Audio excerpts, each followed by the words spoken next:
नाही पडलं पाहिजे आता.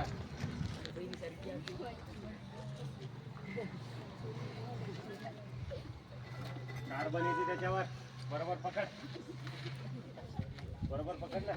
महाराष्ट्राचे आदिदैवत धूपती नृपती पृथ्वीपती परमप्रतापी प्रल्लभ बुद्धिमान विज्ञान निष्ठ जगविख्यात राजाधिराज योगीराज श्रीमंत योगी श्री छत्रपती शिवाजी महाराजांना या जिजाऊच्या लेकीचा मानाचा मुजरा. छत्रपती शिवाजी महाराज. काय बोलावं माझ्या राजाविषयी, काय सांगावं, कोणता प्रसंग सांगावा, कोणतं चारित्र्य सांगावं, कोणतं पावित्र्य सांगावं, कोणती गोष्ट सांगावी. अरे माझ्या राजाने इतकं काही केलं की हजारो जन्मच काय लाखो जन्म लागतील माझा राजा वाचायला, माझा राजा लिहायला, माझा राजा ऐकायला आणि माझा राजा पाहायला. हजारो नाही लाखो जन्म लागतील. तुमच्यासाठी काही नाही केलं, फक्त खरात सरच्या छड्या नक्की खाल्ल्या बरं. म्हणून लक्षपूर्वक ऐका. शिवचरित्र मांडायचे तुम्हाला, काहीतरी यातून मिळालं पाहिजे. तर काय मिळालं पाहिजे? राजस्थानवरून एक मुलगा महाराष्ट्रात आला 350 वर्षापूर्वी. 350 वर्षापूर्वी आणि एका शेतकऱ्याला भेटला. शेतकऱ्याला म्हणाला, असा कोणी राजा आहे का, असं कोणी आहे का या महाराष्ट्रामध्ये की जो रयतेचा सन्मान करी, स्त्रियांचा आदर करी? शेतकरी म्हणाला, आहे ना माझा राजा. शेतकरी म्हणाला, आहे ना माझा शिवबा राजा. तर कुठे राहतो हा राजा?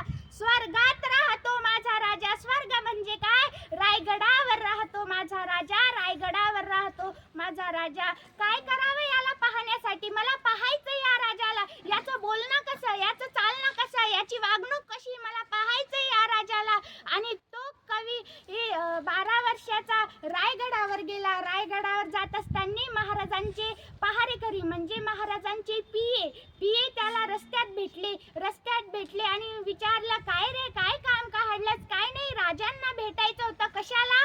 तर काय नाही, राजांवर एक कविता लिहितो, छानसं गाणं लिहितो, असं आहे. तर जा रायगडाच्या पायथ्याशी आणि 10 दिवस देतो तुला. एक कविता लिही चांगली आणि 10 दिवसांनी परत ये. तो लोकशाहीर खाली गेला आणि 10 दिवसांनी परत आला. लिहिली का कविता? हो लिहिली. ऐकवली त्याने कविता.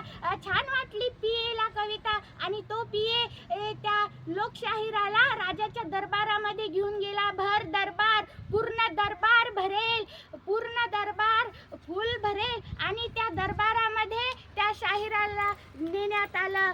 कशासाठी आणला हा लोकशाहीर? राजे म्हणाले, कशासाठी आणला? तर राजा याने तुमच्यावर छानशी कविता लिहिली. राजा एकदा तरी ऐका. ती कविता छत्रपती शिवाजी महाराज जिवंत असताना लिहिलेली आहे. ती कविता आपण एकदा तरी ऐकली पाहिजे. ती कविता आपण एकदा तरी ऐकली असेल सुद्धा, काही सांगता येत नाही. तर तो लोकशाहीर कविता म्हणायला लागला. सगळ्यांनी टाळ्या वाजवायच्या, माझ्या बरोबर वाजवायच्या, पुढे पळायचं नाही. इंद्रजाबी जंबपार वाड वसु जंबपार राम वसु जंबपार रघुकुल राजे पैनवारी राहपर शंभुरती राहपर तोचा समाहपर रामद्विज राजे गावातूनी दंडपर निष्ठाऊनी दंडपर भुक्षानवी दंडपर तोचा राजे जजनवा हंसपर कर्मजीवी हंसपर योजनाचा हंसपर शेर शिवराजे शेर शिवराजे शेर शिवराजे शेर शिवराजे. किती जणांनी ऐकली हो ही कविता आधी? किती जणांना माहित आहे की ही कविता छत्रपती शिवाजी महाराज जिवंत असताना लिहिलेली आहे? नाही माहित आपल्याला, नाही माहित. कारण शाहिस्ता खानाचं बोट आणि अफजल खानाचं पोट या पलीकडे आपण कधी गेलोच नाही. आपण या पलीकडे कधी गेलोच नाही. छत्रपती शिवाजी महाराजांनी पूर्ण 50 वर्षाच्या आयुष्यात 150 किल्ले बांधले. 50 वर्षाच्या आयुष्यात 150 किल्ले बांधले. पण एकाही किल्ल्यावर स्वतःचे नाव गिरवले नाही. आणि आपण सगळे आयुष्यात आपलं एक घर बांधतो आणि त्याच्यावर नाव. आई वडिलांचा आशीर्वाद. अरे तेच आई वडील जर गोठ्यात राहत असतील तर काय फायदा त्या आशीर्वादाचा? काय फायदा? छत्रपती शिवाजी महाराज. कुणी म्हणतं मला छत्रपती शिवाजी महाराज व्हायचंय, कुणी म्हणतं मला छत्रपती संभाजी महाराज व्हायचंय. तर त्याने एक वाक्य नेहमीच लक्षात ठेवलं पाहिजे. ज्याला बाईतली ताई कळाली तो मुक्ताईचा ज्ञाना झाला. ज्याला बाईतली ताई कळाली तो मुक्ता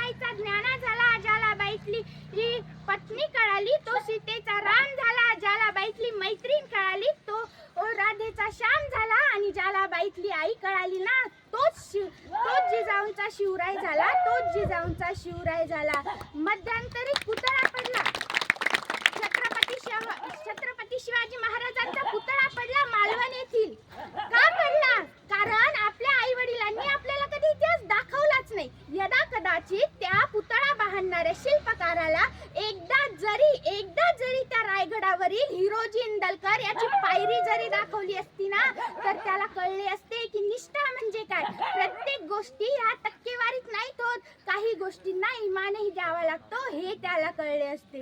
हर हर महादेव आवाज सुटला, शत्रूंच्या कपाळी घाम फुटला, मराठ्यांच्या चमकत्या तलवारी, मुगले पळती माघारी. राजे, अजून तुम्ही 10 वर्ष जरी जगला असताना राजे, तर मुघलांनी सुद्धा घरावर भगवाच फडकवला असता राजे, भगवाच फडकवला असता. आकाशात झेप घ्यायची असेल तर पक्षाचं बळ हवं, दरीत गेप घ्यायची असेल तर आभाळ एवढं धाडस हवं, समुद्रात डुबकी मारायची असेल तर माशांचीच कला हवी, आणि स्वराज्य निर्माण करायचं असेल तर माझ्या राजांचंच काळीज हवं, तर माझ्या राजांचंच काळीज हवं. लोक म्हणतात प्रेमाची निशाणी आहे ताजमहाल आग्र्याचं. हो का? प्रेमाची निशाणी कशाला म्हटलं जातं? तर जा आणि माझ्या सह्याद्रीच्या गडगोट्यावर सांडलेलं माझ्या मावळ्याचं रक्त हेच सर्वात मोठी प्रेमाची निशाणी आहे.